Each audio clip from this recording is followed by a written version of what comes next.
पिछली क्लास में हमने वेवफ्रंट थ्योरी से रिफ्रैक्शन रिफ्लेक्शन ये दोनों चीजें कवर की। फिर मैंने कहा था कि आप लाइन टू लाइन एक बार बुक रीडिंग करना, 2 पेज है मुश्किल से वो पढ़ना। क्या पढ़े क्या आपने एनसीईआरटी के पेजेस? वो एक एक पॉइंट समझ में आ रहा था वो क्या कहना चाह रहे हैं, किस लाइन में क्या है बताओ। क्योंकि हमने लगभग, मैंने तो डायग्राम के ए बी डी ई सी वो भी पॉइंट वहीं से माने थे कि ताकि आप पढ़े तो आपको अलग ना लगे, ठीक है। और उसमें रही बात, एक वो फ्रीक्वेंसी वाला पॉइंट मैंने बताया था कि ν1 इक्वल टू ν2, क्या वो समझ में आ गया था? एक पैराग्राफ में उन्होंने प्रूव करवा रखा था, उसी को हमने थोड़ा सा और लिख के इक्वेशन बना के फिर प्रूव किया था यहाँ पे, है ना। तो आज की क्लास में अब अगर हम आगे बढ़े तो हमारा पहला काम है आज कि एक अलग तरह के मटेरियल्स होते हैं ऑप्टिक्स में, उनको हम नाम देते हैं मेटा मटेरियल्स। नेक्स्ट टॉपिक हमारा होगा मेटा मटेरियल्स।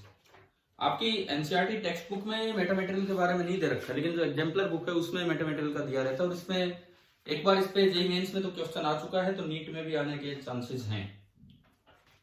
अब होता क्या है मेटा मटेरियल? देखो, मान लो कोई एक ऑर्डिनरी मटेरियल है,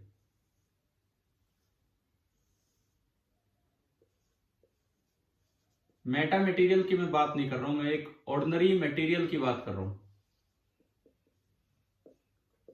ये है कोई ऑर्डिनरी मटेरियल, तो इसका जो रिफ्रैक्टिव इंडेक्स होता है, अगर मैं उसे n से रिप्रेजेंट करूं तो हमने पढ़ा होगा ना, n का फॉर्मूला होता है √μr∈r। बताओ ये पता है कि नहीं पता हमें? Yes sir. ठीक है। अब अगर ऑर्डिनरी मटेरियल है तो उसका εr भी पॉजिटिव होता है, μr भी पॉजिटिव होता है। कोई भी नॉर्मल मटेरियल है उसका εr भी पॉजिटिव होता है, μr भी पॉजिटिव होता है। और अंडर रूट से जब ये वैल्यू ली जाती है तो पॉजिटिव साइन लिया जाता है, positive sign is taken. Under root जब आप खोलते हैं, कई बार प्लस माइनस दोनों लगाने होते हैं, तो हम यहाँ पे पॉजिटिव साइन लेते हैं फॉर द स्क्वायर रूट। ये आपका है एक ऑर्डिनरी मटेरियल जो हम नॉर्मली पढ़ते रहे, ठीक है। यहाँ पे εr क्या चीज है, क्या बोले? εr का नाम क्या है? Relative permittivity. हाँ, ये तो है relative permittivity of the medium. And μr आपका है relative permeability of the medium. ये सारी बातें होगी एक नॉर्मल मटेरियल के लिए। अब देखो, इन 1964 एक रशियन साइंटिस्ट थे, मतलब उन्होंने एक ऐसी चीज डिजाइन करके दिखाई, ऐसी चीज बना के दिखाई। रशियन साइंटिस्ट थे,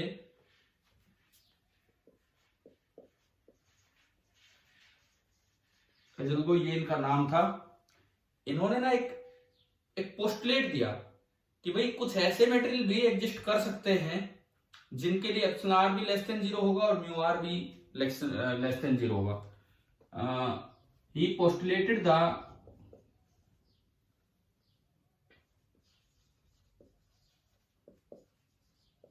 existence of स्पेशल मटेरियल्स। इन्होंने कहा कि कुछ ऐसे स्पेशल मटेरियल्स होंगे, कैसे होंगे कि उन स्पेशल मटेरियल्स का जो μr है वो भी नेगेटिव होगा और जो εr है वो भी नेगेटिव होगा। देखो, ऐसा है कि पहले पोस्टुलेट ही आता है, उसके बाद चीजें आगे बढ़ती हैं। क्या है पोस्टुलेट? मतलब पहले अजम्पशन आए भी ऐसा कुछ होगा, ऐसा हो सकता है। नील्स बोर ने एक बार कहा था कि साइंस में जो बात जितनी डीप है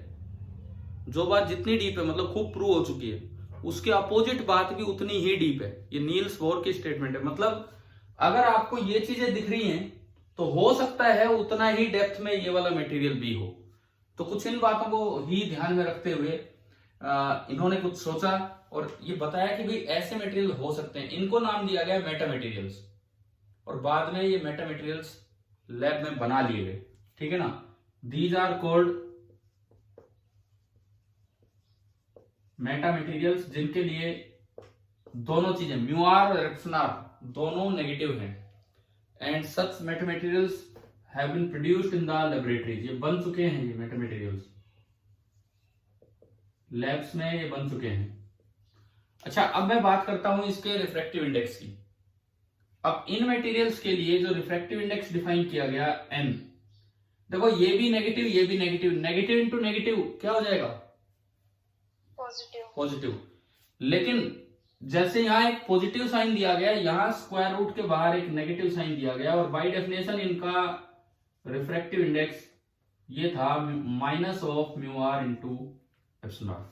ऑर्डिनरी मटेरियल के लिए रिफ्रैक्टिव इंडेक्स ये होता है, प्रोडक्ट यहां भी पॉजिटिव है, प्रोडक्ट यहां भी पॉजिटिव है, लेकिन जैसी इनकी प्रॉपर्टीज है उसके अकॉर्डिंग इसका रिफ्रैक्टिव इंडेक्स नेगेटिव होगा।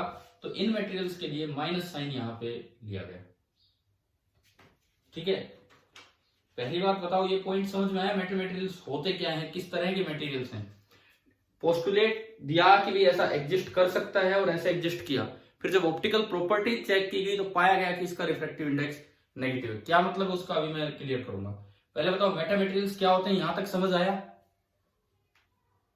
Yes sir. ठीक है, अब इसमें मेटा मटेरियल्स में दो बातें हम करेंगे। सबसे पहली बात, ऑर्डिनरी मटेरियल्स तो मैं हटा देता हूं यहां से।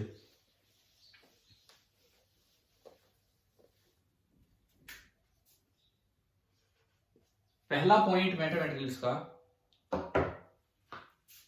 कि इफ रेज ऑफ लाइट, मैं बाहर से लाइट रे मेटा मटेरियल में लेके आऊंगा, if rays of light enter such a medium, such a medium मतलब मेटा मटेरियल की मैं बात कर रहा हूं, इसको मैं हटा देता हूं।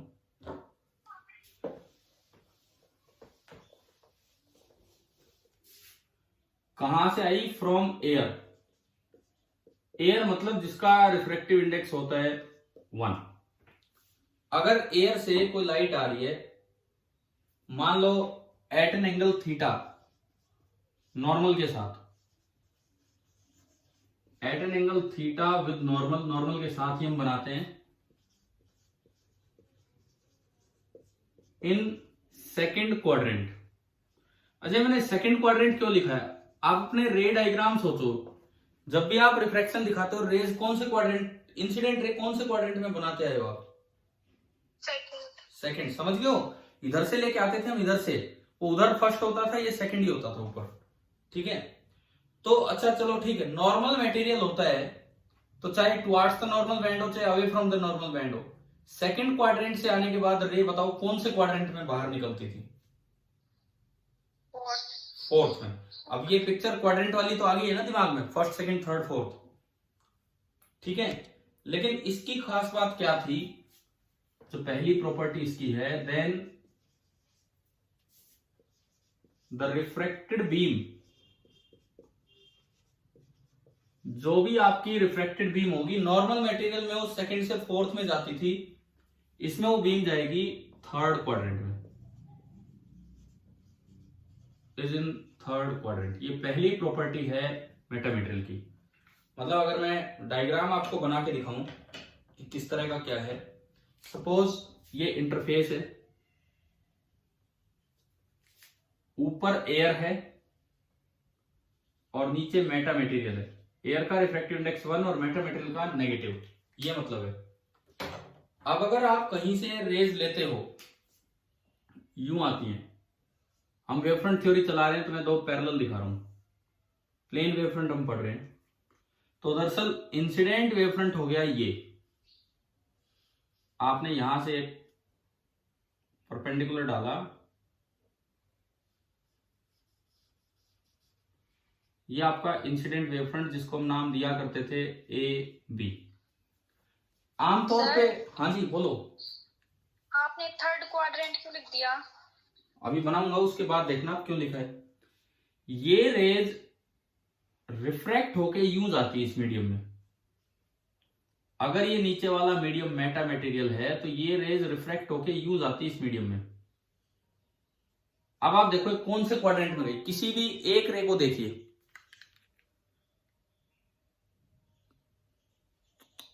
अरे होस्ट जी,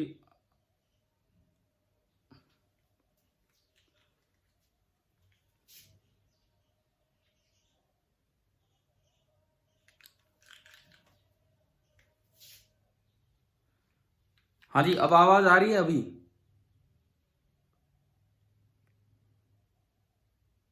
अब अनम्यूट हो जाइए आप लोग भी, देखिए अब इधर बताओ बोल पा रहे हो कि नहीं आप लोग?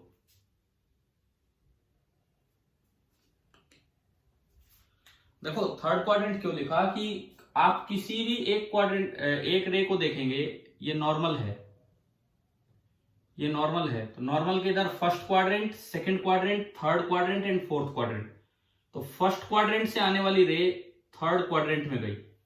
ऐसे ही यहां पे फर्स्ट क्वाड्रेंट से आने वाली रे थर्ड क्वाड्रेंट में गई, तो ये थर्ड क्वाड्रेंट यहां भी ऐसे ही है, ये normal, first quadrant, second quadrant, third quadrant and fourth quadrant. ये फर्स्ट क्वाड्रेंट नहीं है, सॉरी, ये सेकंड क्वाड्रेंट था। ऐसे इसके लिए देखोगे, फर्स्ट इधर, सेकंड इधर, थर्ड इधर एंड फोर्थ इधर। एक बार बोलो, क्या ये प्रॉपर्टी, पहली प्रॉपर्टी समझ में आई कि क्या होते हैं मटेरियल?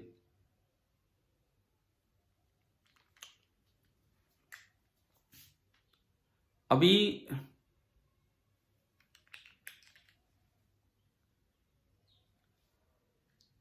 यार यशदीप, आप होस्ट हो गया इस मीटिंग के? अगर होस्ट हो तो सबको अनम्यूट कीजिए।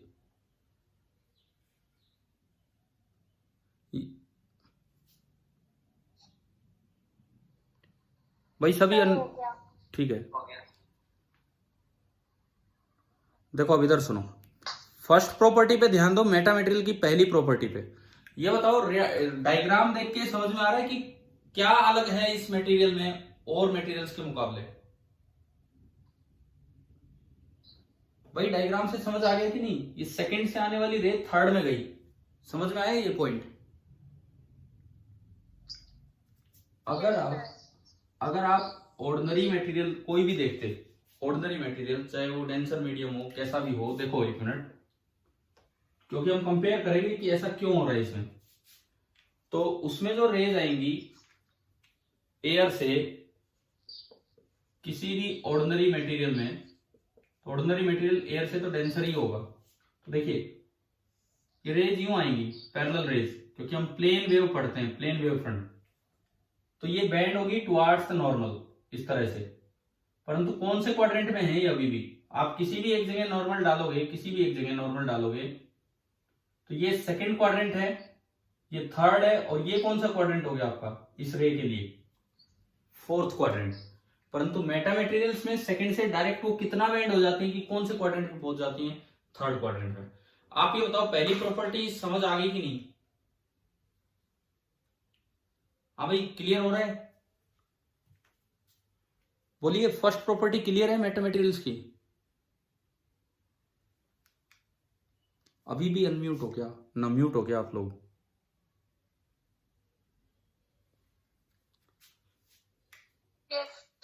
ठीक है, तो सुनो, अब इसमें देखो कि ऐसा क्यों है, वेवफ्रंट थ्योरी से हम कैसे समझाए कि ऐसा क्यों हो रहा है, क्यों मेटा मटेरियल में वो पॉसिबल नहीं है और ये पॉसिबल है।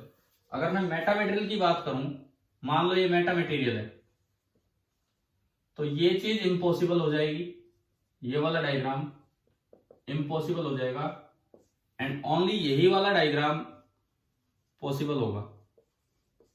बताओ, अगर ये कहीं समझाना पड़े according to meta material, sorry according to wavefront theory, तो हम ये कैसे समझाएं, किस तरीके से हम ये समझाएं?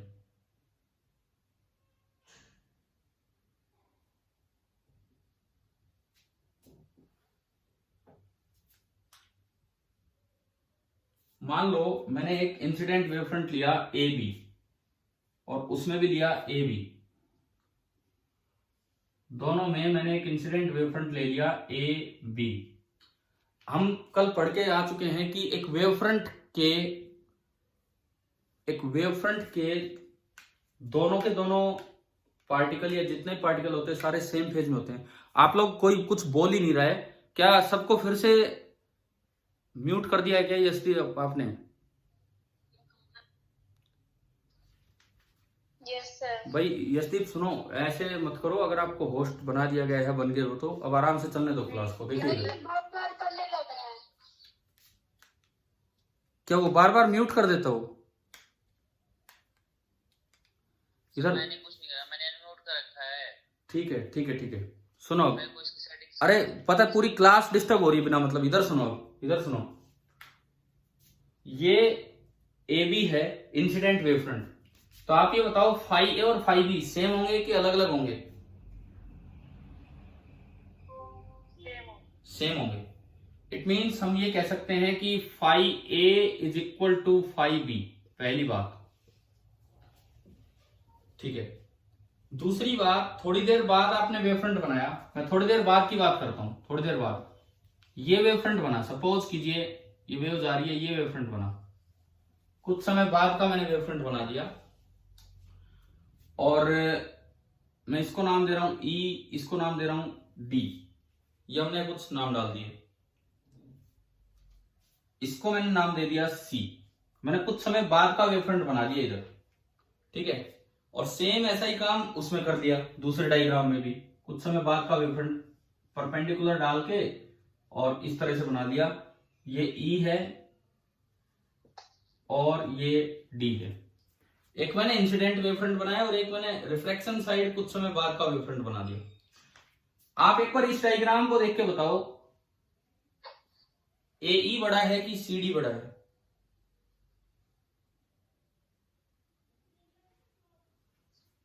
बताओ, ए ई बड़ा है कि सी डी बड़ा है? सी डी, सी डी ये दिख रहा है ना हमें। तो इस डायग्राम में तो क्लियर हो रहा है कि A E is smaller than C D. अब देखो इधर देखो, एक मिनट। ये जो रेज हैं टुवार्ड्स द नॉर्मल बेंड हुई है और ये रे इस तरह से निकल गई आगे।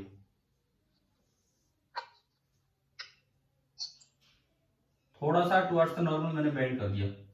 अब यहां भी अगर मैं ऐसे ही एक वेव फ्रंट बनाऊं, वेव फ्रंट होगा इसके परपेंडिकुलर। ये पॉइंट सी नाम दिया, ये डी नाम दिया और ये ई नाम दिया। अब बताओ इस डायग्राम में देख के बताओ, उधर ए ई बड़ा है कि सी डी बड़ा है? ए ई बड़ा है।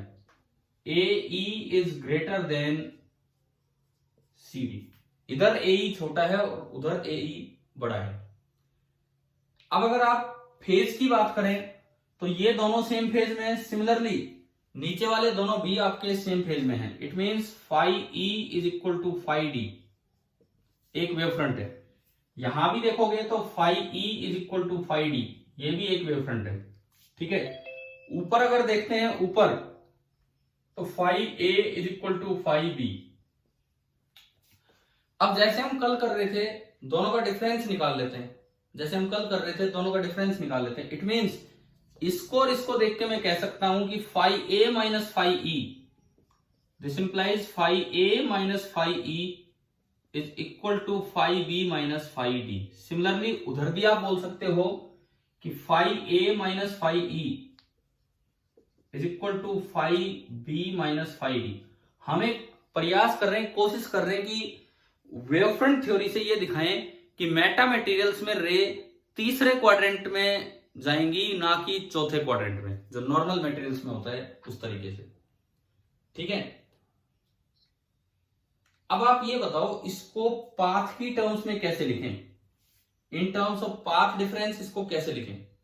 भाई ई से ए तक, ए से लेके ई तक जो फेज डिफरेंस है वो उतना ही है जितना कि बी से लेके डी तक है। ए से लेके ई तक जो फेज डिफरेंस है वो उतना ही है जितना बी से लेके डी तक है।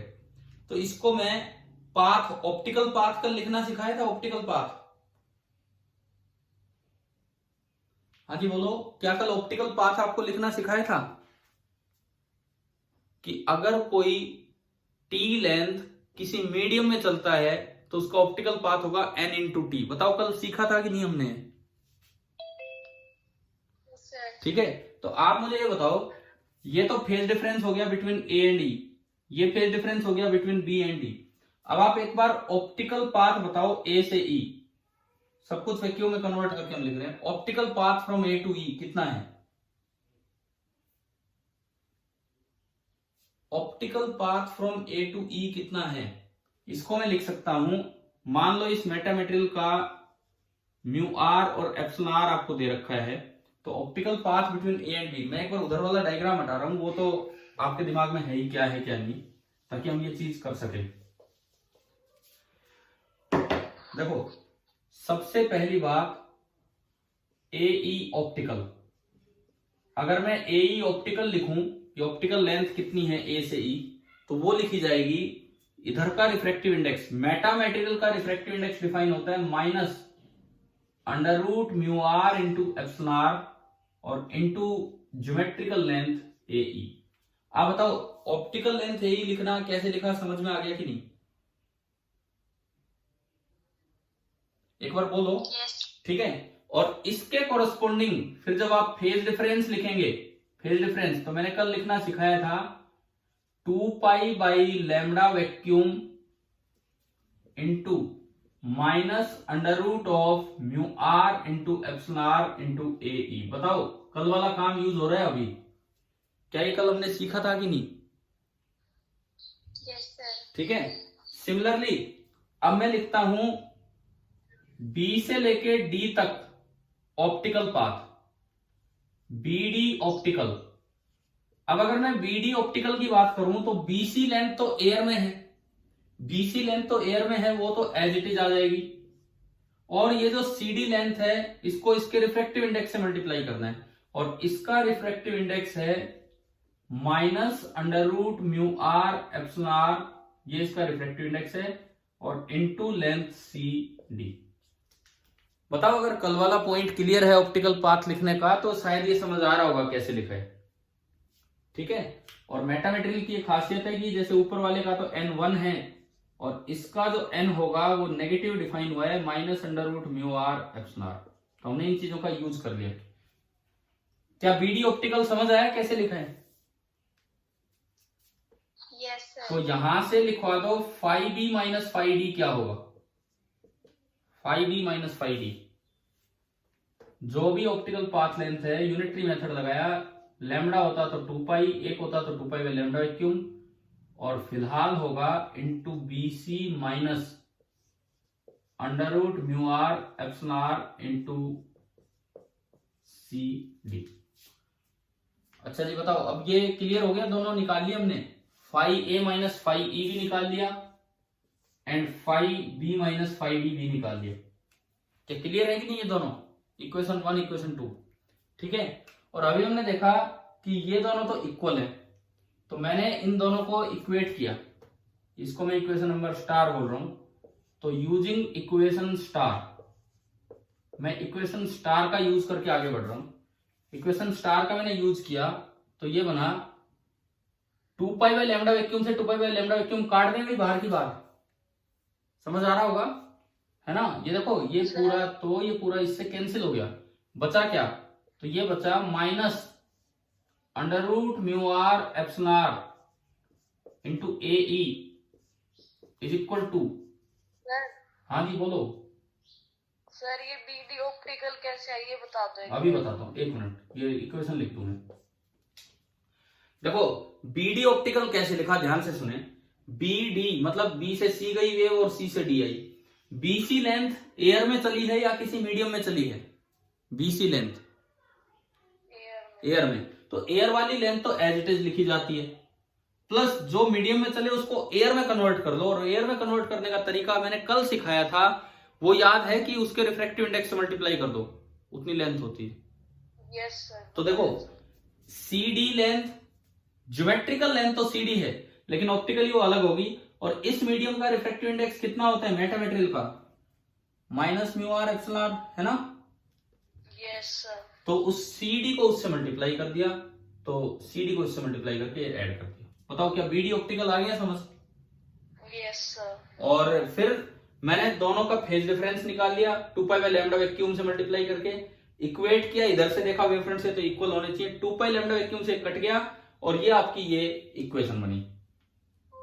ठीक है, अब यहां देखो, यहां से final last equation B C बराबर, मैं अगर इसको उधर ले जाऊं तो under root mu are epsilon R common आ गया, under root mu are into epsilon are तो कॉमन आ गया, अंदर क्या बचा,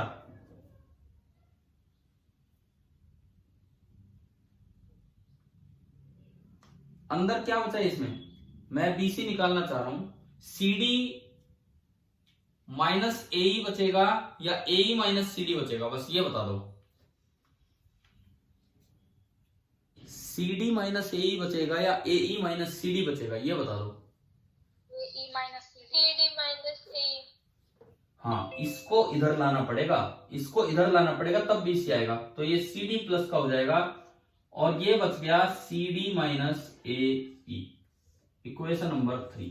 अब देखो, आप इतना होने के बाद भाई बीसी तो एक लेंथ है, एक लेंथ तो हमेशा पॉजिटिव होती है, बीसी एक लेंथ है वो हमेशा पॉजिटिव होती है, तो बदले में इधर वाली जो लेंथ होगी वो भी पॉजिटिव होनी चाहिए।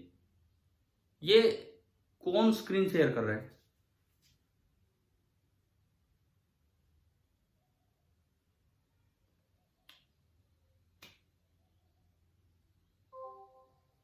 अभी दिख रहा है बोर्ड? यस ये बीच बीच में क्या गड़बड़ है आज? सर, ये एचडी पोस्ट है। चलो ठीक है, छोड़ो, अभी देखते हैं इधर। बीसी लेंथ पॉजिटिव है, अगर एक साइड पॉजिटिव है तो इक्वेशन की दूसरी साइड भी पॉजिटिव होनी चाहिए, इसके बाहर माइनस साइन है नहीं, ये भी पॉजिटिव पूरा, इसका मतलब सीडी माइनस ए भी पॉजिटिव होना चाहिए। तो बताओ सीडी बड़ा होना चाहिए कि ए बड़ा होना चाहिए? हाँ जी बोलो, यहां से देख के बोलो। अब मैं इसमें लिखूं नीचे, हाँ, कि इक्वेशन 3 BC इज लेंथ, तो ये पॉजिटिव है, this implies CD minus AE, this should also be greater than 0, this implies CD should be greater than AE। अब आपको दो डायग्राम कंपेयर करने थे, मैंने दूसरा मिटा दिया, जगह नहीं थी बोर्ड पे। अगर मैं दूसरा डायग्राम देखता था तो उसमें CD छोटा था कि बड़ा था, वो जो आपने उधर बनाया था? छोटा था ना, इट मीन्स ये वाला डायग्राम ही पॉसिबल है और दूसरा डायग्राम इम्पॉसिबल है, वो जो हमने हटा दिए। तो वेव फ्रंट थ्योरी से क्या ये प्रूव हो गया है कि क्यों मेटा मटेरियल्स में थर्ड क्वाड्रेंट में वेव चली जाती है सेकंड से आने के बाद? बताओ, समझ आया कि नहीं आया? ठीक है, अब ये ऑब्जेक्टिव के तौर पे सिंपल क्वाड्रेंट बन के आ सकता है, ऑब्जेक्टिव के तौर पे सिंपली क्वाड्रेंट की तरह से, कि मेटा मटेरियल दे रखा है और फर्स्ट क्वाड्रेंट सेकंड क्वाड्रेंट से रे आ रही है, आपसे ऑप्शन बना के दे दिया जाए कि आफ्टर रिफ्रैक्शन कौन से में जाएगा, एक ऑप्शन फर्स्ट क्वाड्रेंट है, एक ऑप्शन फोर्थ क्वाड्रेंट है, एक ऑप्शन थर्ड क्वाड्रेंट है, तो आंसर क्या आएगा? मेटा मटेरियल में रे आ रही है एयर, हाँ, सेकंड क्वाड्रेंट से रे आ रही है, किधर जाएगी? एक ऑप्शन है फर्स्ट क्वाड्रेंट, एक है फोर्थ क्वाड्रेंट और एक है थर्ड क्वाड्रेंट, किस में जाएगी? थर्ड में। ठीक है, और कैसे ये हमने वेव फ्रंट थ्योरी से ढंग से प्रूव किया है कि CD माइनस ए पॉजिटिव होना चाहिए, उसके लिए दोनों डायग्राम बना के दिखा दिए, वो गलत था तो ये सही है। क्या ये क्लियर हो गया? ठीक है, अब आती है दूसरी बात कि इसमें अगर स्नेल्स लॉ लिखें तो कैसे लिखें, क्या स्नेल्स लॉ यहां लगेगा कि नहीं लगेगा? दूसरी बात पे हम आते हैं, मेटा मटेरियल के सेकंड पॉइंट पे।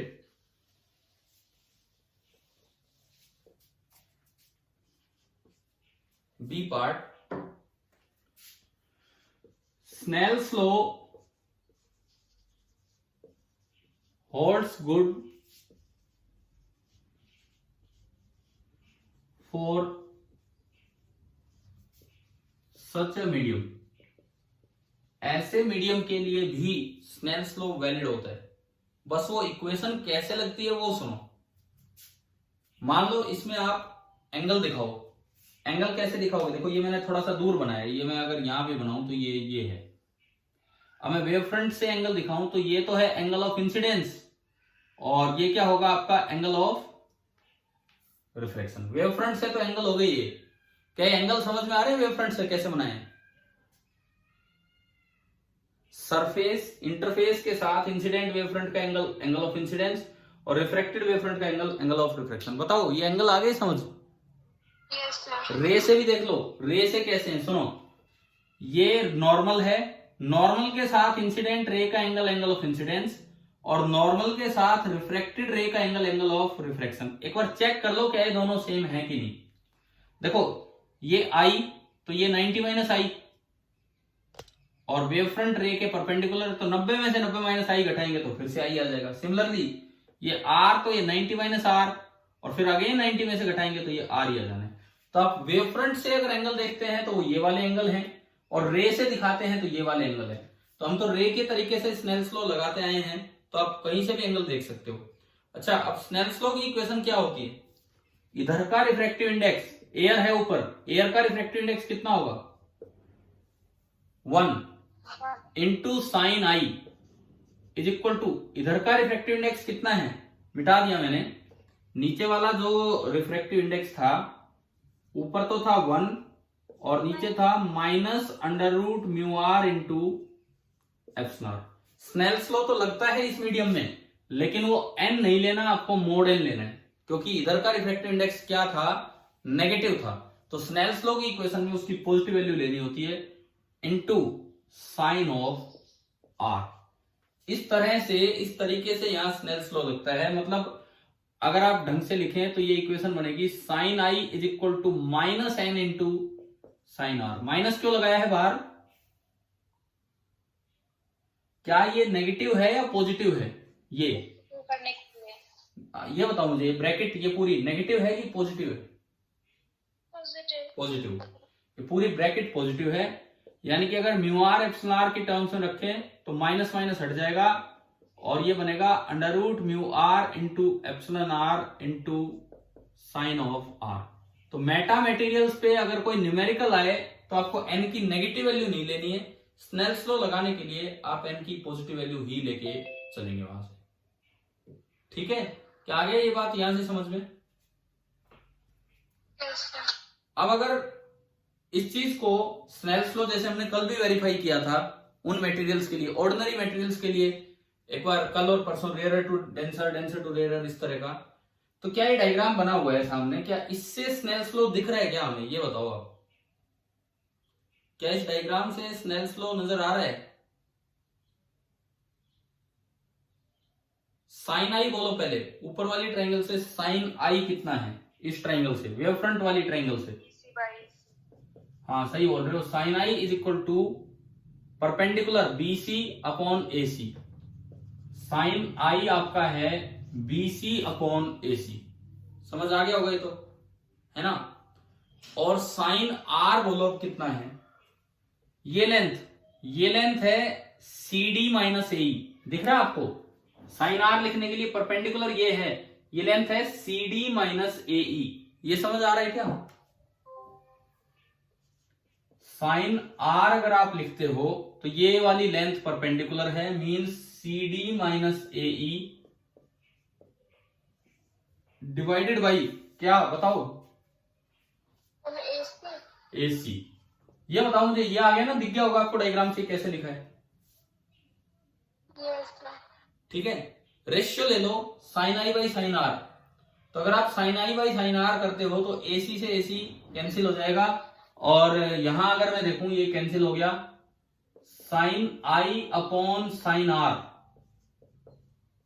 That is equal to B C upon C D minus A. इतना आ गया, sine i upon sine r is equal to B C upon C D minus A. और इक्वेशन नंबर 3 से देखो, equation number 3 से BC upon C D minus A कितना बनेगा?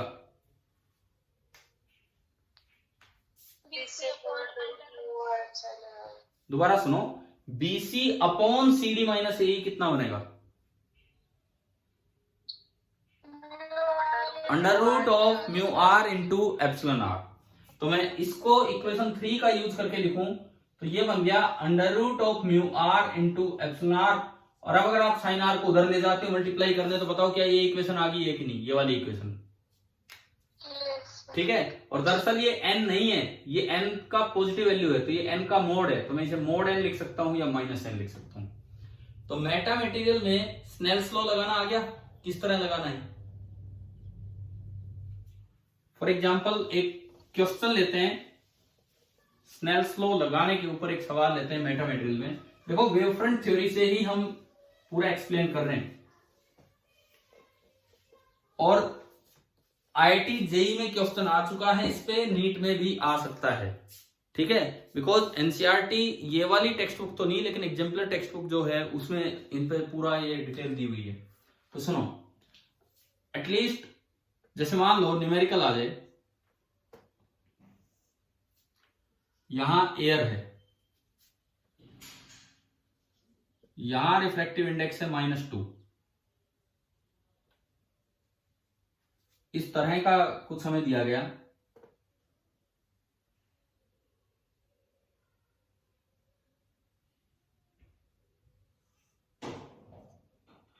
और ये रे आई, इधर से रे आ रही है, एंगल ऑफ इंसिडेंस आपका दिया गया है 30 डिग्री। पूछा है रे किधर जाएगी और कितने एंगल पे जाएगी। पहली बात, एन नेगेटिव है तो कौन से क्वाड्रेंट में जाएगी रे, थर्ड में। तो सबसे पहले तो आपने थर्ड क्वाड्रेंट में रे बना दी। उसके बाद ये एंगल निकालना है आर, तो उसके लिए स्नेल्स लॉ लगाओ। तो क्या इक्वेशन लगेगी, 1 into sine 30 degree is equal to, अब -2 लेना है कि 2 लेना है, 2 इंटू साइन आर। साइन 30 होता है 1/2, तो 1/2 और एक 2 वहां से आया 1/4। तो यहां से अगर मैं आर देखूं तो आर आ रहा है साइन इनवर्स ऑफ 1/4। तो ये इतना एंगल होगा, और ये एक्यूट एंगल है, ये एक्यूट एंगल है क्योंकि आपने इस नीचे वाले नॉर्मल के साथ बनाया, तो पॉजिटिव वैल्यू है वहां से। अभी बताओ, क्या आज का पहला टॉपिक मेटा मटेरियल बिल्कुल समझ आ गया है कि नहीं। हाँ जी भाई बोलो, मेटा मटेरियल्स वाली बात बिल्कुल क्लियर होगी है कि नहीं, किस तरह से थी। ठीक है, एक तो इसका वेव फ्रंट डायग्राम, एक इसका म्यू आर भी नेगेटिव होता है, इसका एप्सिलॉन आर भी नेगेटिव होता है, इसका रिफ्रैक्टिव इंडेक्स भी नेगेटिव डिफाइन होता है। फिर वेव फ्रंट डायग्राम से प्रूव किया कि क्यों ये थर्ड क्वाड्रेंट में गए, और देन इसमें स्नेल्स लॉ कैसे लगते हैं और उस पर क्वेश्चन। अब दूसरी चीज, आपको कल 3 डायग्राम पढ़ने के लिए दिए गए थे, या बोला था कि भाई ये देखना वहां से, या आप डायग्राम बना के देखना, क्या वो समझ आ गए हैं कि नहीं। 3 डायग्राम दिए थे, एक प्रिज्म का, एक कॉन्वेक्स लेंस का और एक कॉनकेव मिरर का, वेव फ्रंट डायग्राम। सर एक बार एनसीईआरटी पेज नंबर 359 का एग्जांपल 10 बता दो। हाँ मैं आ रहा हूं, उस पे आज ही आ रहा हूं, अभी एग्जाम्पल पे भी अभी आएंगे हम। आज की क्लास में देखो इतना काम कर रहे हैं, एक बार पहले मैं 3 डायग्राम ले रहा हूं ये, ठीक है। ये 3 डायग्राम लेकर फिर मैं एग्जाम्पल 10.2 पे आता हूं, फिर मैं डॉपलर इफेक्ट पे चलूंगा, क्योंकि एग्जाम्पल 10.1 आपका डॉपलर इफेक्ट पे है। आज हम अपना ये यहां तक पार्ट फर्स्ट बिल्कुल फिनिश कर रहे हैं। अब मैं जो आपसे पूछ रहा था, आप ये बताओ कि आपको डायग्राम समझ में आए कि नहीं आए, कैसे बनाए। पहला डायग्राम इसमें बुक में है कि plane wave passing through a thin prism. पहला डायग्राम ये है, एक थिन प्रिज्म आपको दिया गया है इस तरह का, और एक प्लेन वेव वहां से पास हो रही है। प्लेन वेव का मतलब है कि रेज ऐसे आ रही है, तो जो इंसिडेंट वेव फ्रंट बनेगा, जो भी इंसिडेंट वेव फ्रंट बनेगा वो ऐसे बनेगा। ये आपका इंसिडेंट वेव फ्रंट बन गया, प्लेन वेव फ्रंट इस तरह का। तो अब बात यह है कि इसमें रिफ्लेक्टेड वेव फ्रंट कैसा बनेगा। देखो, जब लाइट ग्लास में से चलेगी तो उसकी स्पीड कम होगी, और एयर में चलेगी तो उसकी स्पीड ज्यादा होगी, ठीक है। अब होगा क्या, यहां तो लाइट धीरे धीरे चलेगी, धीरे धीरे, तब तक तो ऊपर वाली लाइट बहुत आगे निकल चुकी होगी, क्योंकि ऊपर वाली लाइट तो पूरी पूरी किस में चल के जा रही है, वैक्यूम में चल के जा रही है ना, समझ रहे हो। ऊपर वाली लाइट तो बिल्कुल पूरी पूरी आपकी वैक्यूम में ही चल के जा रही है। तो असल में जितनी देर में ये इतना चली, ये यूं चलेगी और फिर कुछ यूं बेंड होगी, बिकॉज वेव फ्रंट तो प्लेन ही बनना है।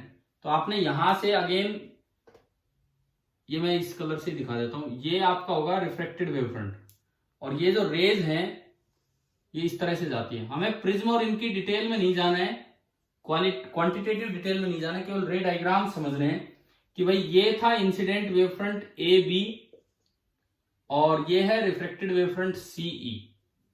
ये पहला डायग्राम दिखा रखा है ना डायग्राम में किस तरह का, ये इंसिडेंट प्लेन वेव फ्रंट और ये रिफ्लेक्टेड प्लेन वेव फ्रंट।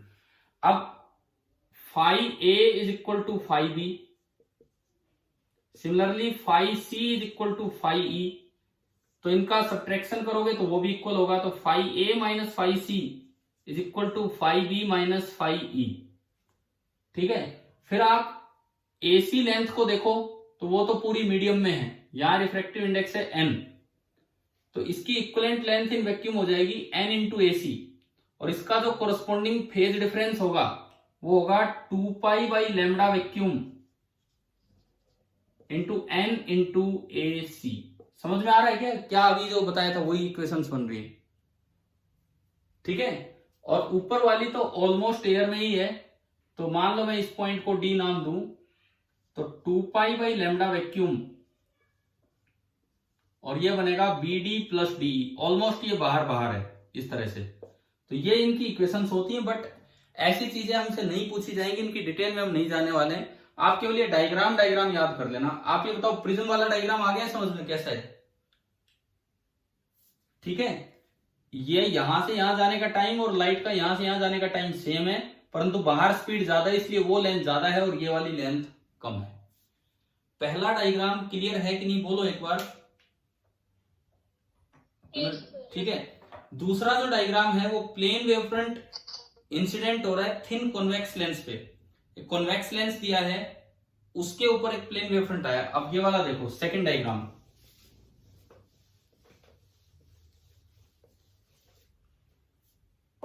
देखिए आपने एक थिन कॉन्वेक्स लेंस लिया और इस पे ना एक प्लेन वेव फ्रंट डाला। अब प्लेन वेव फ्रंट डालने के लिए तो रेज इस तरह की होंगी और वेव फ्रंट ऐसा होगा बिल्कुल। जब ये पार्ट यहां टच करे तो वो इंसिडेंट वेव फ्रंट हो गया। ये है आपका इंसिडेंट वेव फ्रंट। अब अगेन बात वही है, बीच वाली वेव तो चल रही है मीडियम में से, वहां थिकनेस है कुछ और ग्लास है तो वहां स्पीड कम हो जाएगी, और जो बाहर वाली वेव है वो तो एयर में चले जा रही है। इसका मतलब बीच वाली वेव सबसे धीरे चलेगी। ठीक है, तो इसका ये मतलब हुआ कि वो वाली वेव ज्यादा चल के आ जाएंगी और ये वाली वेव कम ही चलेगी। तो ज्यादा चल के आ जाएंगी तो मे भी वो कुछ पिछली बार की तरह ऐसी हो, मे भी ये भी कुछ पिछली बार की तरह ऐसे हो।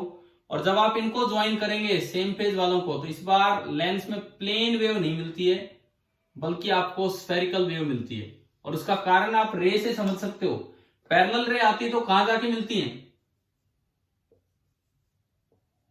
पैरेलल रे आती है तो कहां जाके मिलेंगी वो? फोकस पे। तो एक इस तरह का वेव फ्रंट बनना चाहिए कि वो रेज यूं दिखें, और अगर रेज यूं दिखेंगी तो वेव फ्रंट उसके परपेंडिकुलर होगा, तो एक स्फेरिकल वेव फ्रंट बनेगा। यानी कि लेंस में अगर प्लेन वेव फ्रंट आया है तो आफ्टर रिफ्लेक्शन एक स्फेरिकल वेव फ्रंट बनेगा जिसका सेंटर कहां होगा? लेंस के फोकस पे होगा। क्या दूसरा डायग्राम क्लियर हो गया? ठीक है, आप रेज से बना लिया करो क्योंकि इनकी डिटेल में तो हमें जाना ही नहीं है। ज्यादा से ज्यादा डायग्राम पूछे जा सकते हैं, तो ये जो 3 डायग्राम है आप रे बना के फिर बना लिया करो। और तीसरा है plane wave incident on a concave mirror, इसमें भी एक स्फेरिकल वही बन जाना है। तीसरा वाला भी देखो, पहले आप रेज बना दो। मान लो ये एक कॉनकेव मिरर है, अगर मैं पैरेलल रे लेके आऊं, पता है इन तीनों डायग्राम से 3 फॉर्मूले प्रूव हो सकते हैं। तीनों डायग्राम से 3 फॉर्मूले प्रूव हो सकते हैं, बट वो बस करना नहीं हमें। और ये देखो, आफ्टर रिफ्लेक्शन ये जानी है फोकस पे, आफ्टर रिफ्लेक्शन ये जानी है फोकस पे। तो सबसे पहले तो आपने बनाया इंसिडेंट वेव फ्रंट। जैसे ये वेव आके यहां पहुंची है, ये प्लेन वेव फ्रंट है क्योंकि पैरेलल रेज आ रही है। तो ये तो आपका बन गया इंसिडेंट वेव फ्रंट। अब देखो बाकी वेव तो यहीं से चल पड़ी, लेकिन ये वेव तो अभी आगे जाएगी और वापस आएगी, और मीडियम वही है, मीडियम वही है। बाकी वेव तो इधर चलने लगी, ये आगे गई, पीछे आई, तो ये थोड़ा सा पिछड़ गई है, ये वेव थोड़ा सा पिछड़ गई है। तो आप रे डायग्राम से जब देखेंगे, जब ये यहां पहुंचेगी, जब ये लास्ट वाला पार्ट यहां पहुंचेगा, उस वक्त बाकी कहां पहुंच चुके हैं उनको ज्वाइन करते हुए बनाना होता है रिफ्रैक्टेड वेव फ्रंट। तो ये जो रिफ्रैक्टेड वेव फ्रंट है ये ऐसा बनेगा, spherical wave front centred at the focus. ये आपका बनता है, ये जो मैंने बनाया है this is refracted spherical wave front, और ये जो था this was incident plane wave front. आप बताओ ये तीन डायग्राम बनाने आ गए हैं कि नहीं, किस तरह से बनाने हैं? देखो जब लेंस है, लेंस तो जो पार्ट बीच वाला है, हाँ जी बोलो बोलो,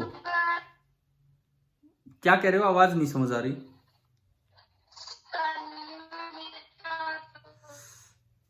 अरे आओ, क्या हो गया, आवाज ही नहीं समझ आ रही मुझे तो। बोलो क्या बोल रहे हो, एक बार दोबारा बोलो।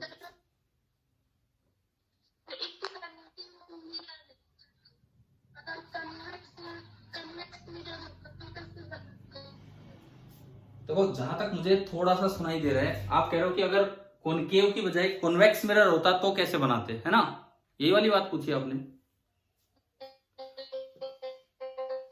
देखो आपको जब भी अगर कोई डायग्राम बनाना पड़े, आप रेज की मदद से बना लिया करो। अगर कॉन्वेक्स मिरर होता, देखिए ये है, सपोज ये वाला मिरर होता, इधर इसका फोकस होता, कहीं इधर इसका फोकस होता, पैरेलल रेज आई,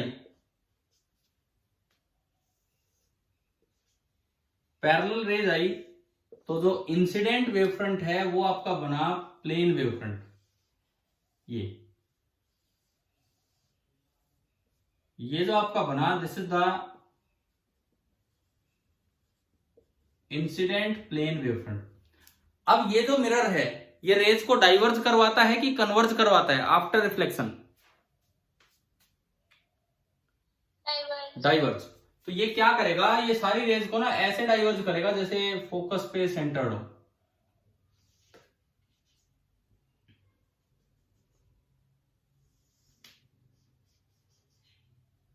और तीसरा यहां से यूं जाएगा, सॉरी यहां से, इस तरह से। तो अब देखो, अब इसमें वेवफ्रंट कैसा बनेगा, इसमें वेवफ्रंट किस तरह का बनेगा, जैसे एक अगेन एक स्फेरिकल वेवफ्रंट बनेगा सेंटर्ड एट द ओरिजिन। अब सेंटर्ड एट द ओरिजिन कैसे बनाए, जैसे लास्ट टाइम आपने बनाया था यूं था, तो इधर की तरफ बना दिया था सेंटर्ड एट द ओरिजिन। इसमें कैसे बनाए, अभी आपने पिछला डायग्राम बनाया, क्या एक बात बताओ, आपने कॉपी में बनाया वो डायग्राम, मैं तो मिटा चुका हूं यहां इसमें, तो उसमें देख के यूं बताओ, आप लोग बताओ कि जो रिफ्रैक्टेड वेवफ्रंट बना था क्या उसकी शेप लगभग मिरर की तरह थी या नहीं? जो रिफ्रैक्टेड वेवफ्रंट बना था उसका कर्वेचर ऑलमोस्ट मिरर की तरह था कि नहीं था? था ना, ठीक है। इसमें भी क्या होगा सुनो, जब ये लास्ट पॉइंट यहां पहुंचेगा वेव का, जब ये लास्ट पॉइंट यहां पहुंचेगा वेव का, तब तक ये वाला पॉइंट रिफ्लेक्ट होके कहीं यहां आ चुका होगा, तब तक ये वाला पॉइंट रिफ्लेक्ट होके कहीं यहां आ चुका होगा। जब ये यहां पहुंचा, ये यहां पहुंचा, तब ये रिफ्लेक्ट होके आ चुका है। इनको ज्वाइन कर दो, एक ऐसा स्फीयर बनेगा इस तरह का। ये जो बना this is your spherical wavefront centred at focus, focus पे सेंटर्ड। मिरर तो सेंटर ऑफ कर्वेचर पे सेंटर्ड है, लेकिन ये जो वेवफ्रंट है ये फोकस पे सेंटर्ड है। एक बार फिर से सुन लो, अगर डायग्राम में दिक्कत है मिरर या लेंस में तो मैं बता देता हूं आपको किस तरह के बनाने हैं। क्या हो गया क्लियर, बताओ। देखो क्योंकि इनके केवल डायग्राम आ सकते हैं, इनके केवल और केवल डायग्राम आ सकते हैं। पहले आप मिरर के देखो, सबसे पहले मिरर का हमने पहला मिरर लिया था कॉनकेव मिरर, एक बार देख लीजिए, आप ध्यान से ही सुन लीजिए।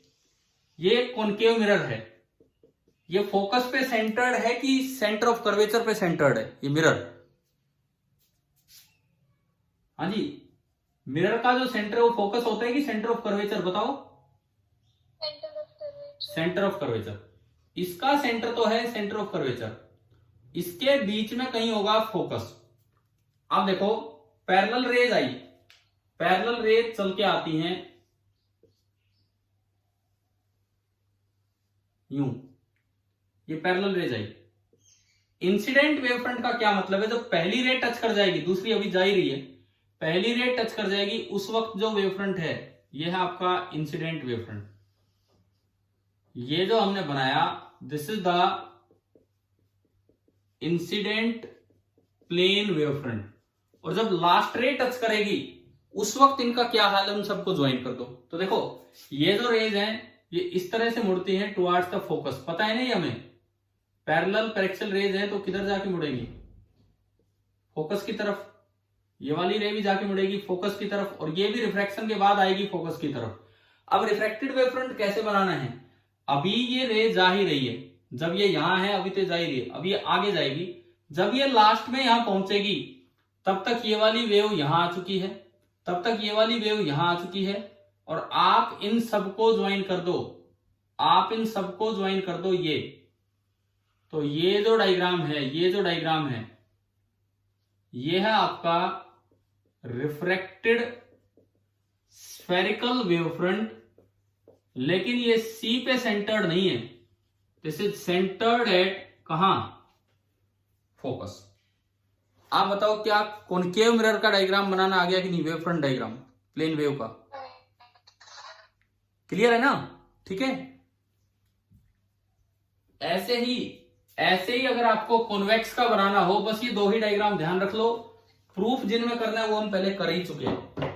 ऐसे ही अगर आपने कॉन्वेक्स का बनाना होता तो ये था कि ये कॉन्वेक्स मिरर है, इसका सेंटर तो सेंटर ऑफ कर्वेचर है। हाँ जी बोलो बोलो बोलो,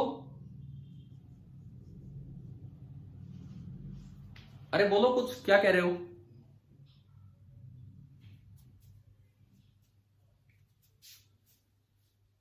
अगर आप यहां parallel raise latte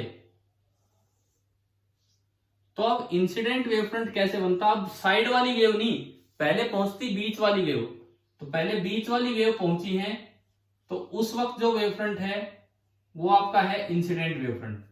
this is your incident plane wave front, incident plane wave front.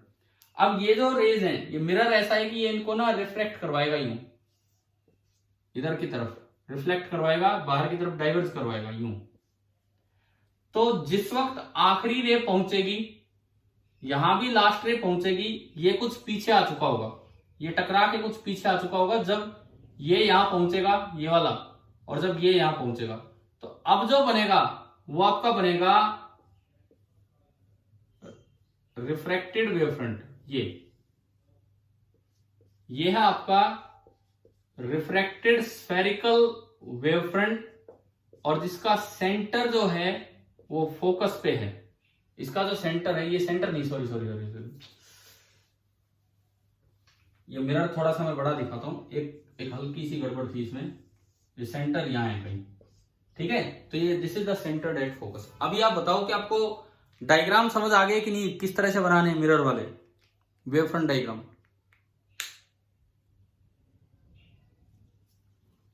हाँ भी बोलिए, कोई डायग्राम्स में कोई दिक्कत है क्या वेव फ्रंट डायग्राम्स में, या बन जाएंगे? ठीक है। अब आप ये वेव फ्रंट वाला पार्ट पूरा होता है, अब आप आइए एग्जाम्पल नंबर 10.2 पे, आपकी बुक में एग्जाम्पल नंबर 10.2 पे, देन उसके बाद हम स्टार्ट करेंगे डॉपलर इफेक्ट। पहले एक बार एग्जाम्पल 10.2 पे आते हैं।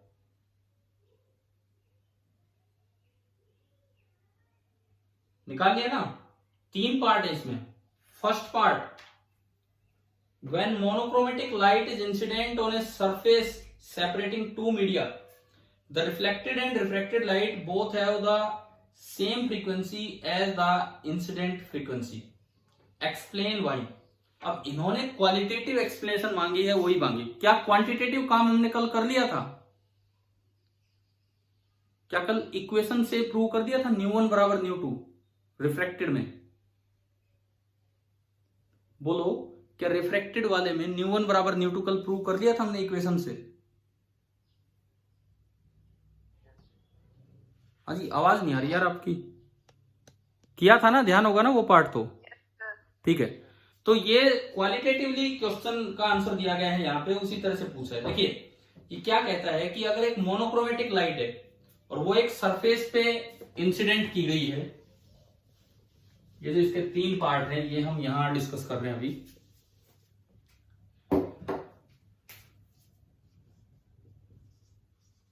एग्जाम्पल नंबर 10.2 हम ले रहे हैं, 1 तो डॉपलर इफेक्ट पे है, ए पार्ट।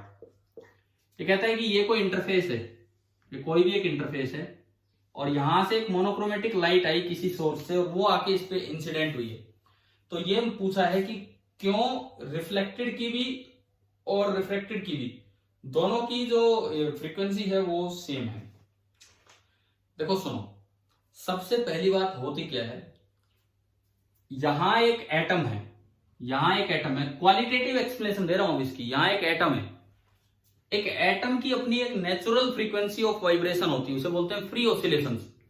लेकिन अगर कोई बाहर से आके ऑसिलेट करवाए फोर्स्ड ऑसिलेशन से, तो आप बताओ वो एटम अपनी फ्रीक्वेंसी से ऑसिलेट करेगा या बाहर वाले की फ्रीक्वेंसी से ऑसिलेट करेगा? ये तो एसी चैप्टर में भी हम ये बातें डिस्कस कर चुके हैं।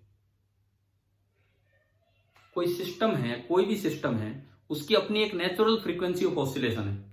अगर बाहर से कोई सोर्स आ रहा है वो अलग फ्रीक्वेंसी का है, तो इसके फोर्स्ड ऑसिलेशन होते हैं, वो खुद की फ्रीक्वेंसी से होते हैं या सोर्स की फ्रीक्वेंसी से होते हैं? बताओ।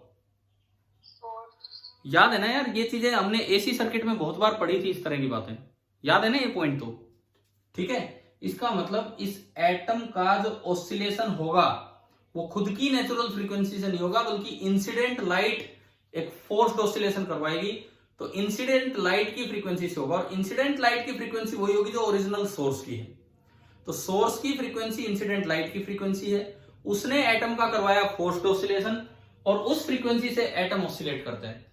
अब जो रिफ्लेक्टेड लाइट है और जो रिफ्रैक्टेड लाइट है, ट्रांसमिटेड लाइट है, दोनों का सोर्स है ये एटम, दोनों का सोर्स है ये एटम। ईएम वेव चैप्टर में हमने पढ़ा कि कोई भी ईएम वेव जनरेट होती है उसकी फ्रीक्वेंसी वही होती है जो कि इस सोर्स की फ्रीक्वेंसी होती है, और इस सोर्स की फ्रीक्वेंसी वही है जो कि इस इंसिडेंट लाइट की फ्रीक्वेंसी है। इस इंसिडेंट लाइट की फ्रीक्वेंसी वही है जो ओरिजिनल सोर्स की फ्रीक्वेंसी है। तो रिफ्लेक्टेड लाइट की फ्रीक्वेंसी भी यही होगी और ट्रांसमिटेड लाइट की फ्रीक्वेंसी भी यही होगी। बताओ क्या ये समझ आ गया यहां तक? बोलो, क्वालिटेटिव एक्सप्लेनेशन भी आपको आनी चाहिए। देखो दोनों चीजें आनी चाहिए। क्वांटिटेटिव प्रूफ कल करवा दिया, क्वालिटेटिव प्रूफ इस क्वेश्चन में मतलब किस तरह से, एक बार पढ़ लेते हैं इसका सॉल्यूशन देखिए अपनी कॉपी में, बुक में sorry. Reflection and refraction arise through interaction of incident light with the atomic constituents of matter. ये जो एटम है, एटम इसके साथ जब इंसिडेंट लाइट इंटरेक्ट करेगी तो उस वजह से ही तो रिफ्लेक्शन होगा और उस वजह से ही रिफ्रैक्शन होगा, क्योंकि ये आके इसका फोर्स्ड ऑसिलेशन करवाएगी। आगे पढ़ते हैं। Atoms may be viewed as oscillator. Atom एक ऑसिलेटर होता है, अगर कुछ खुद बाहर से ना आए तो अपनी फ्री ऑसिलेशन करता है, कोई बाहर से आ जाए तो फोर्स्ड ऑसिलेशन।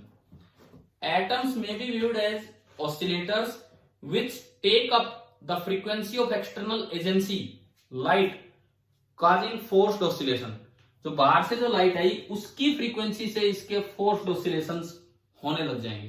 ठीक है, the frequency of light emitted by A charge oscillator, इस ऑसिलेटर से जो लाइट एमिट होगी, जो ईएम वेव जनरेट होगी, उसकी फ्रीक्वेंसी बराबर होगी सोर्स की, मतलब इस एटम की फ्रीक्वेंसी के। लिखा है equals its frequency of oscillation.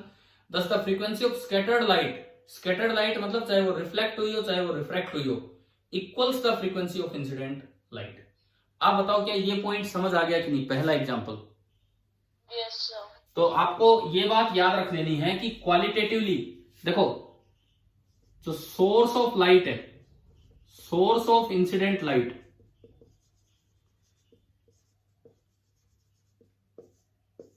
उसकी कुछ फ्रीक्वेंसी ऑफ ऑसिलेशन है। मान लो उसकी न्यू ऑसिलेशन न्यू नॉट है, तो उसी फ्रीक्वेंसी से चलती है इंसिडेंट लाइट। उसी फ्रीक्वेंसी से चलेगी इंसिडेंट लाइट, यानी कि इंसिडेंट लाइट की भी फ्रीक्वेंसी न्यू नॉट होगी। वो आके एक एटम से इंटरेक्ट करेगी और एटम का करवा देगी forced oscillation of frequency new not, और यहीं से बनेगी रिफ्लेक्टेड लाइट और यहीं से बनेगी रिफ्रैक्टेड लाइट, रिफ्रैक्टेड भी और रिफ्लेक्टेड भी। तो दोनों की फ्रीक्वेंसी वही होगी जो सोर्स की है, तो इसकी भी न्यू नॉट होगी और इसकी भी न्यू नॉट होगी। इस तरीके से आप याद रख सकते हैं। दूसरी बात, कल हमने ये प्रूव किया था कि इसकी न्यू नॉट और रिफ्रैक्टेड की न्यू नॉट क्यों है, वो हमने वेवफ्रंट थ्योरी से प्रूव किया था। क्या दोनों बातें क्लियर हो गई है ना अब तो? ठीक है। सेकंड क्वेश्चन देखिए, When light travels from a rarer to a denser medium, B part इसका, ये तीनों अच्छे पार्ट है, ढंग से समझ लीजिए इसको। When light travels from rarer to denser medium, rarer से denser medium की तरफ जब लाइट जाएगी तो स्पीड डिक्रीजेस। ये तो हमें जानते ही, हम सबको पता ही कि रेयर से डेंसर में जाएगी तो स्पीड डिक्रीज होगी। Thus the reduction in speed imply a reduction in energy carried by a light wave। देखो, अगर कोई पार्टिकल कहीं चले और उसकी स्पीड कम हो तो हम कहते हैं कि उसकी एनर्जी डिक्रीज होती है, half m v square. Wave की एनर्जी स्पीड पे डिपेंड नहीं करती। वेव की एनर्जी किस चीज पे डिपेंड करती है बताओ? वेव की एनर्जी, हम ईएम वेव पढ़ के आए चैप्टर, एनर्जी मतलब इंटेंसिटी, बता दो इंटेंसिटी किस चीज पे डिपेंड करती है? ईएम वेव की जो इंटेंसिटी होती है, that is energy crossing a unit area in unit time, that is directly proportional to square of the amplitude। बताओ ये पढ़ा है कि नहीं? E not square, B not square, उन पे डिपेंड करती है इंटेंसिटी। हाँ जी बोलो, पढ़ा है हमने या नहीं?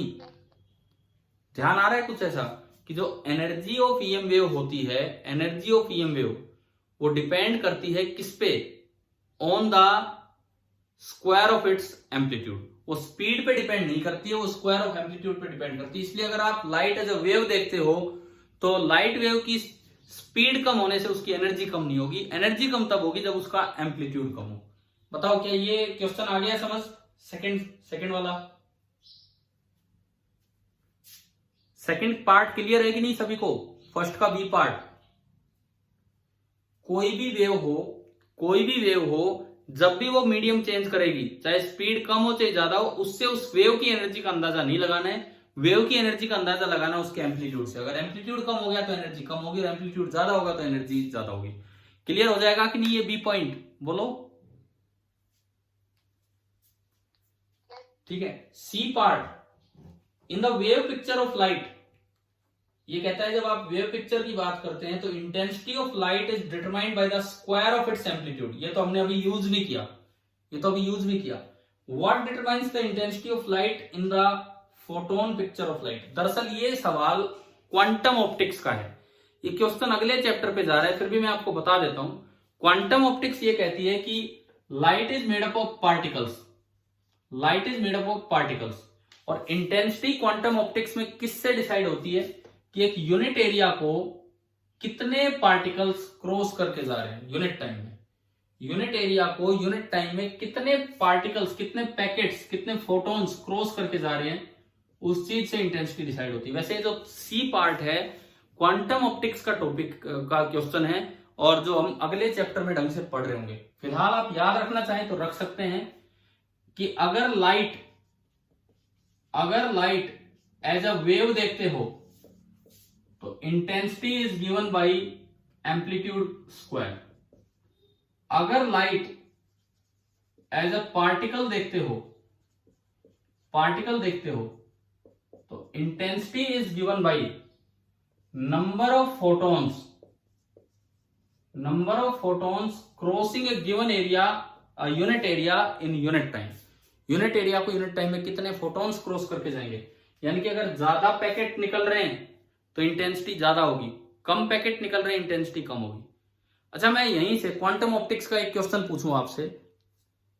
इस यूनिट एरिया में से यूनिट टाइम में पहले 5 पैकेट जा रहे थे, 1 2 3 4 5। ध्यान से सुनो, 5 पैकेट जा रहे थे और हर पैकेट की एनर्जी थी 1 जूल। हर पैकेट की एनर्जी 1 जूल थी और 5 पैकेट जा रहे थे। थोड़ा मैंने लाइट को चेंज किया, अब भी इस यूनिट एरिया में से यूनिट टाइम में 5 ही पैकेट जा रहे हैं और हर पैकेट की एनर्जी है 2 जूल। तो बताओ इंटेंसिटी चेंज हुई है कि नहीं? फोटोन थ्योरी पे मैंने जो अभी बात बताई उसके हिसाब से क्वेश्चन पूछा है। एक लाइट हाँ बिल्कुल सही जवाब है। एक बार दोबारा सुन लो, कई बच्चे समझ भी नहीं पाए क्या सवाल था। इस एक यूनिट एरिया है, यूनिट टाइम में 5 पैकेट निकल रहे थे, पहले हर एक पैकेट की एनर्जी 1 जूल थी, मैंने थोड़ा लाइट को चेंज किया और अब भी यूनिट एरिया में से यूनिट टाइम में 5 ही पैकेट निकल रहे हैं, लेकिन हर पैकेट की एनर्जी 2 जूल होगी। तो क्या एनर्जी तो ज्यादा गई कि नहीं गई? अब बताओ, एनर्जी तो पहले 1-1 जूल के 5 पैकेट जा रहे थे, अब 2-2 जूल के 5 पैकेट गए, तो एनर्जी तो गई, लेकिन क्या इंटेंसिटी बढ़ी है लाइट की? नहीं बढ़ी, क्योंकि इंटेंसिटी तो केवल इससे डिटरमाइन होती है। ये क्वांटम ऑप्टिक्स का एक बड़ा अच्छा सवाल है, क्वांटम जो मैंने अभी बताया। लेकिन अगर लाइट एज अ वेव देखते हैं तो कोई पैकेट का कोई मतलब नहीं है। Intensity is given by the square of the amplitude, ठीक है। इसीलिए जब आप एज अ वेव देखोगे तो चाहे स्पीड वेव की ज्यादा हो चाहे स्पीड कम हो, जब तक एम्पलीट्यूड पे फर्क पड़ेगा तभी इंटेंसिटी पे फर्क पड़ेगा। तीनों पार्ट अच्छे पार्ट थे, पहले में क्वालिटेटिव एक्सप्लेनेशन थी और बाकी 2 वैसे अच्छे क्वेश्चन थे इंटेंसिटी पे। अभी आप बताओ क्या यहां तक समझ आ गया कि नहीं? ये आज का लेक्चर यहां तक ठीक है। अब हम चलते हैं आखिरी चीज पे, आज के लेक्चर की आखिरी बात। कौन सा टॉपिक? Doppler effect. तो अब साउंड में पढ़ के आए हैं, थोड़ा बहुत रिवाइज किया है साउंड वाला डॉपलर इफेक्ट। तो नेक्स्ट जो हम देख रहे हैं that is the Doppler effect in light. Wavefront वाला पार्ट ऑलमोस्ट कंप्लीट हो गया। डॉपलर इफेक्ट में वेवफ्रंट का कोई काम नहीं है, वो तो ठीक है, हमने इसको अलग से किसी में इंक्लूड नहीं किया क्योंकि इंटरफेरेंस, डिफ्लेक्शन, पोलराइजेशन एक सेपरेट पार्ट है, तो ये एक अलग सा ही पार्ट है। अच्छा, आपने जो वेवफ्रंट वाला पार्ट किया है ना, अब देखो एक्सरसाइज में आप कौन से क्वेश्चन ट्राई कर लेंगे? पहले तीन ये आपका होमवर्क है। एक्सरसाइज में से आप पहले 3 क्वेश्चंस अपने ट्राई कर लेंगे। कर लोगे? बताओ समझ आ रहा है मैंने क्या दिया? एक बार बुक में देख लो क्या है, कहां है, कितने पेज पे है एक्सरसाइज? 383। पेज नंबर 383 पे एक्सरसाइजेस के क्वेश्चन नंबर 1 to 3 ये आप करके रखेंगे। थोड़ा वेवफ्रंट की प्रैक्टिस होगी, डायग्राम बनाने की भी प्रैक्टिस होगी, तो ये आपका होमवर्क है। चलिए अब मैं आता हूं डॉपलर इफेक्ट इन लाइट पे। डॉपलर इफेक्ट का मतलब क्या होता है? डॉपलर इफेक्ट इन लाइट का मतलब है कि अगर सोर्स और ऑब्जर्वर के बीच में मोशन हो रहा है तो जो फ्रीक्वेंसी ऑफ लाइट आपको महसूस होगी, आपको दिखेगी, वो एक्चुअल फ्रीक्वेंसी से अलग हो जाएगी। डॉपलर इफेक्ट का यही मतलब है कि if there is relative motion, अगर रिलेटिव मोशन हो रहा है between source of light and observer of light, then nu actual, या जो आप ऑब्जर्व करोगे, न्यू ऑब्जर्व लाइट की जो फ्रीक्वेंसी ऑब्जर्व की, that is not equal to nu actual. This is called Doppler effect. ये जो इफेक्ट है डॉपलर इफेक्ट है। और लाइट के मुकाबले, साउंड के मुकाबले लाइट में थोड़ा आसान है डॉपलर इफेक्ट। साउंड में क्या कई केसेस नहीं बनते? एक बार सोर्स चला, ऑब्जर्वर रेस्ट पे है, एक बार ऑब्जर्वर चला, सोर्स रेस्ट पे है, तो दोनों अलग अलग केस हैं। बताओ अगर आपने थोड़ा रिवाइज किया हो, क्या साउंड का ध्यान है कि मैं एक बार रिवाइज करवाऊं? बताओ 5 ही मिनट लगेंगे। साउंड का ध्यान है या रिवाइज करवाऊं कुछ?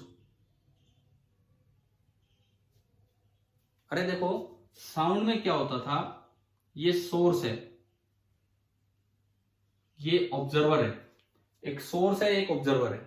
साउंड में क्या होता था कि मान लो सोर्स की speed along the line joining source and observer है VS, किधर भी ऑब्जर्वर की स्पीड है VO, एक्चुअल फ्रीक्वेंसी है न्यू एक्चुअल। तो जो न्यू ऑब्जर्व होती थी या जो न्यू आपने सुनी वो बराबर होती थी some factor into nu actual, वो बराबर होती थी some factor into nu actual. अब वो फैक्टर क्या होता था, ऊपर तो होता था speed of sound, speed of sound उस मीडियम में, नीचे भी स्पीड ऑफ साउंड, या प्लस या माइनस हमें देखने होते थे। ऊपर बताओ ऑब्जर्वर की स्पीड आती थी कि सोर्स की, ऊपर बताओ। इस फॉर्मूले में ऊपर ऑब्जर्वर की स्पीड आती थी या सोर्स की? अरे Doppler effect in sound revise किया है कि नहीं किया है, पहले तो ये बताओ। देखो ऐसे नहीं, मैंने कल बोला था डॉपलर इफेक्ट इन साउंड आपने रिवाइज किया है कि नहीं किया है? No sir. फिर जब मैंने कल इतनी बार कहा कि एक बार पढ़ो उसके बाद ही तो कंपैरिजन होगा अच्छे से, क्यों नहीं किया? तो अभी देखो फिर कैसे होता है। ऊपर हम लेते हैं स्पीड ऑफ ऑब्जर्वर और नीचे हम लेते हैं स्पीड ऑफ सोर्स। ये आपका जनरल फॉर्मूला है। न्यू ऑब्जर्व कि आपने जो फ्रीक्वेंसी ऑब्जर्व की that is equal to some factor into nu actual. Actual frequency से थोड़ी अलग, वो ज्यादा भी हो सकती है, वो कम भी हो सकती है, थोड़ी अलग होगी। अब वो फैक्टर क्या होता है, speed of sound in that medium, plus minus. ऊपर तो आता है चाहे किसी डायरेक्शन में हो वेलोसिटी ऑफ ऑब्जर्वर, उसका कंपोनेंट कर दो along the line joining S and O, और नीचे आता है उसका कंपोनेंट कर दो along the line joining S and O, source की स्पीड का। अब एक चीज देखो, मान लो मैं एक केस तो ये लूं कि सोर्स रेस्ट पे है और ऑब्जर्वर आ रहा है 10 मीटर पर सेकेंड से, 30 से लगा दिया मैंने, 30 मीटर पर सेकेंड से। और एक केस मैं लूं सोर्स आ रहा है 30 मीटर पर सेकेंड से और ऑब्जर्वर रेस्ट पे है। क्या दोनों में रिलेटिव मोशन सेम है कि अलग अलग है? रिलेटिव मोशन, एस और ओ के बीच का मोशन, क्या ये दोनों मोशन सेम है? बिल्कुल सेम। यहां भी वेलोसिटी ऑफ अप्रोच है 30, यहां भी वेलोसिटी ऑफ अप्रोच है 30, लेकिन यहां पे सोर्स रेस्ट पे ऑब्जर्वर चल रहा है और यहां ऑब्जर्वर रेस्ट पे सोर्स चल रहा है। तो क्या दोनों बार उसको अलग फ्रीक्वेंसी सुनाई देगी कि सेम फ्रीक्वेंसी सुनाई देगी ऑब्जर्वर को? बताओ, क्या दोनों बार ऑब्जर्वर को अलग फ्रीक्वेंसी सुनाई देगी या सेम फ्रीक्वेंसी सुनाई देगी? अलग। कैसे? देखिए, मान लो लाइट की स्पीड साउंड की स्पीड मैंने मानी 330 मीटर पर सेकेंड, यहां भी साउंड की स्पीड 330 मीटर पर सेकेंड। अब यहां देखो, यहां इसको क्या सुनाई देगा, nu observe some factor into nu actual. Factor 330। अच्छा, सोर्स तो चल ही नहीं रहा, तो नीचे तो ओनली 330 आना है, ओनली 330। ऑब्जर्वर 30 से इसकी तरफ आ रहा है। अप्रोच केस में फ्रीक्वेंसी ज्यादा होती है, अप्रोच केस में फ्रीक्वेंसी ज्यादा होती है, यानी कि ये ज्यादा सुनाई देगी। तो न्यूमरेटर बड़ा कर दो, बड़ा करना है तो प्लस 30 हो जाएगा, बड़ा करना है तो प्लस 30 हो जाएगा। कि हो गया 360/330 इंटू न्यू ए। ये आपका न्यू ऑब्जर्व आया। यानी कि पहले केस में मैं अगर न्यू 1 बोलूं उसे, तो 36/33, 3 से गया 12/11 टाइम्स न्यू ए। आप बताओ, पहला केस आ गया समझ? ठीक है। अब दूसरा केस देखिए, अब दूसरा केस आप देखिए, सेकंड वाला। हाँ जी, यहां बताओ, यहां क्या फॉर्मूला बनेगा, न्यू ऑब्जर्व बराबर सम फैक्टर इनटू न्यू ए, न्यू एक्चुअल, तो सोर्स की। अब ऑब्जर्वर नहीं चल रहा तो ऊपर तो केवल साउंड की स्पीड आ जाएगी, है ना? फॉर्मूला आ रहा है ना समझ? कैसे लिखते हैं हम, ऑब्जर्वर नहीं चल रहा तो ऊपर तो केवल साउंड की स्पीड आएगी, नीचे साउंड की भी और सोर्स की भी। अब बात यह है प्लस करना है कि माइनस, बताओ